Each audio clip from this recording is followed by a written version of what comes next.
2 laps to decide the championship. Caden Honeycutt is right there. Nose to nose. Majeski sends it in there. Heim up the track. He gets the lead. Corey Heim, Ty Majeski, Caden Honeycutt.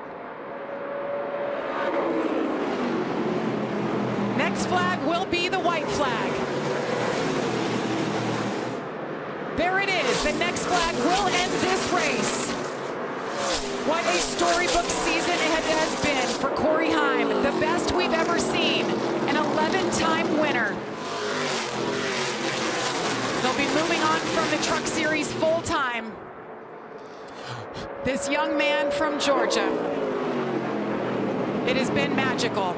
And here he comes one last time. Corey Heim wins the race. Corey Heim is a champion.